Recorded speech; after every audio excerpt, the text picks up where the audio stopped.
नमस्कार मंडळी, आज आपण कारल्याची वडी बनवणार आहोत। कारल्याची वडी बनवण्यासाठी आपण 3 कारली, 2 कांदे, 2 टोमॅटो, 2 गाजर हे सर्व स्वच्छ धुवून घेऊया। आता आपण कारल्याचे बिया काढून घेऊया। नंतर 2 कांदे वरतून टोमॅटो बारीक चिरून घेऊया। त्यानंतर 2 गाजर साले काढून खिचून घेऊया। हे बघा, आपण आता हे कारल्याचे बिया काढून घेतलेले आहेत। हे आपण आता खिचून घेऊया।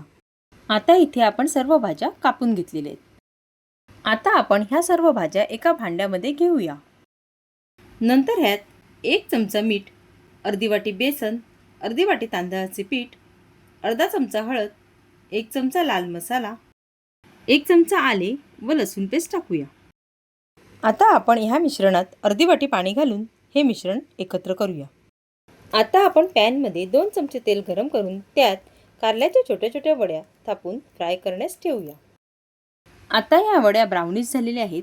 आता आपण ह्या फिरवून घेऊया। आपण इथे आता ह्या वड्या फिरवून घेतलेल्या आहेत, त्या आपण एका प्लेटमध्ये काढूया। ह्या आपल्या कारल्याच्या वड्या तयार आहेत।